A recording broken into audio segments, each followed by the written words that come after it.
दोस्तों नमस्कार। दोस्तों जैसे कि आप लोगों को कुछ क्वेश्चन हम आपको बताने जा रहे हैं। जैसा कि कल ही 18 तारीख को एग्ज़ाम हुआ था टेक्नीशियन का, इसरो URSC का हुआ था 2024 का। तो कुछ क्वेश्चन आप लोग जानिए कैसे कैसे इसरो में क्वेश्चन अपने पूछते हैं।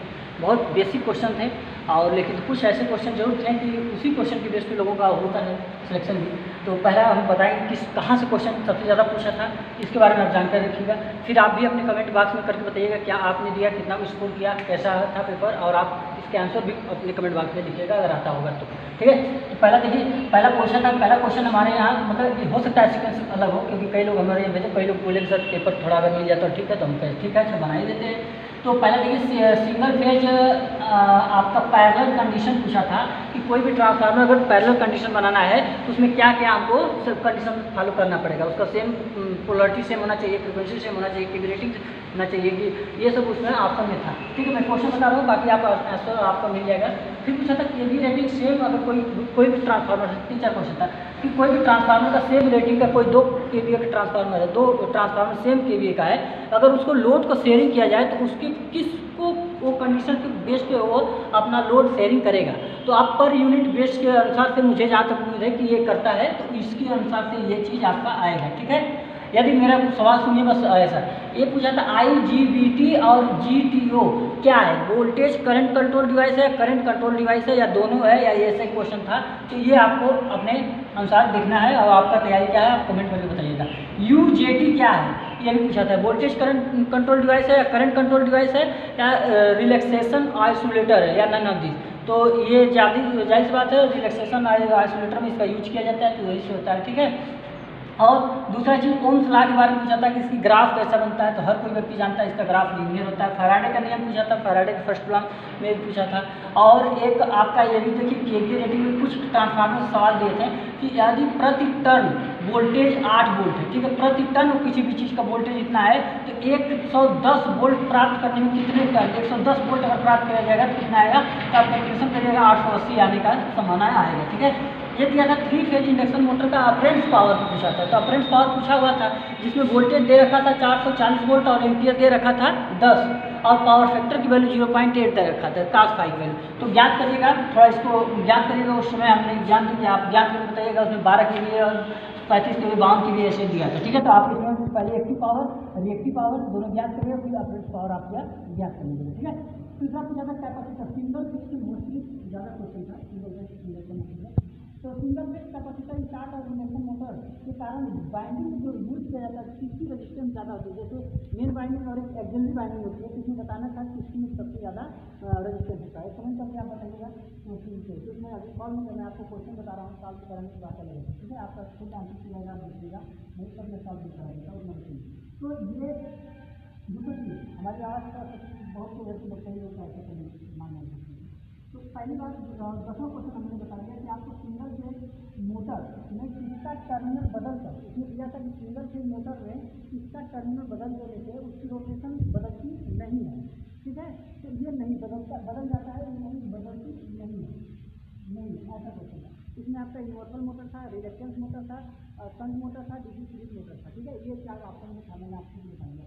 अल्टरनेटर में हल्की किसी के कारण इसका होता है, तो इसमें आपको बता वोल्ट के वेरिएशन के कारण हानि होता है। तो लाइट में आंसर बता दें वोल्ट है।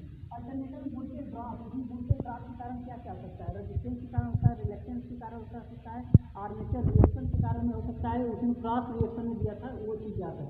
एक क्वेश्चन इसमें पूछा था कंपनसेटिंग बाइंडिंग जो कि सीरीज में लगाया जाता है उसको क्यों लगाया जाता है। क्वेश्चन आप यहाँ सुन रहे हो, ऐसा लीजिए कंपनसेटिंग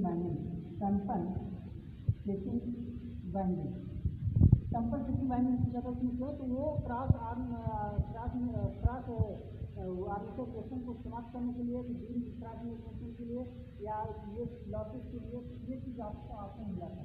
और एक पूछा था अल्टरनेटर अगर अंडर लोड कंडीशन चल रहा है, मतलब इसमें लीडिंग इसमें रिएक्टिव पावर और एक्टिव पावर की बात कर रहा है, और प्लस पावर देता माइनस चार्ज दूसरा वाला होता है। ठीक है, capacitor start and capacitor run motor में कैपेसिटर की वैल्यू क्या क्या होती है, तो इसकी चीज़ें पूछा था। कैपेसिटर की वैल्यू जैसे एक लो होती है, एक हाई होती है। ठीक है, तो ये क्वेश्चन आपको ऐसे ही क्वेश्चन क्या था, बहुत नाम था का सबका इजी टू मॉडरेट लेवल का था।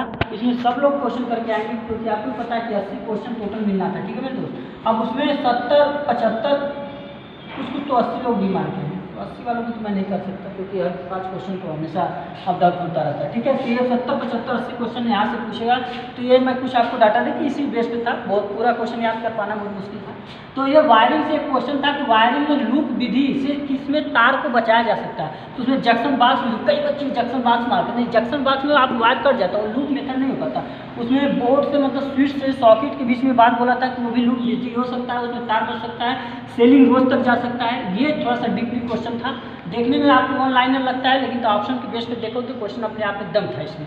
दूसरा पूछा था कंड्यूट पाइप की व्यास, मिनिमम व्यास क्या था, आपको दिया था 12 mm से 35 mm, 25 mm, 30 mm से 15 से 30 mm, ऐसे कुछ दिया था। तो आप बताइएगा, थोड़ा सा हम भी संबंध होंगे कि ये क्वेश्चन में थोड़ा सा आप अभी देखिए डाटा क्या देता है, उसमें डाटा वेरिएशन हो सकता है।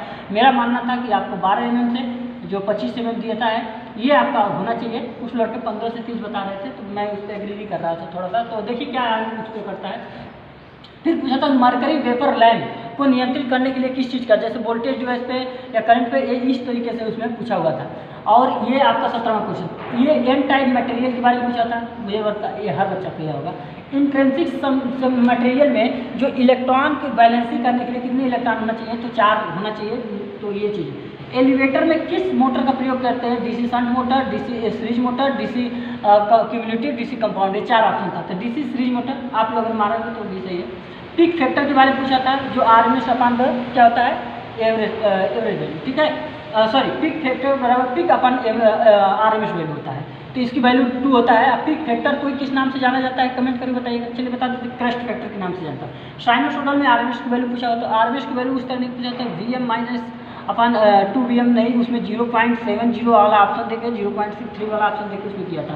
एवरेज वैल्यू पूछा हुआ था कि एवरेज वैल्यू क्या होता है, यही चीज़ होता है। RMS वैल्यू पूछा हुआ था, तो ये RMS वैल्यू किया था। बिजली से अगर आग लगता है तो किस संयंत्र का प्रयोग नहीं किया जा सकता है, नहीं किया जाता। उसमें आपका CTC और हेलोजन और एक फोम और आपका एक और ऑप्शन था, एक ऑप्शन और आपका था कि उसमें ड्राई पाउडर का यूज करके। तो आप बनाइएगा, ITI वाले बच्चे ज़्यादा इसको प्रेफर करके बता पाएंगे कैसा था।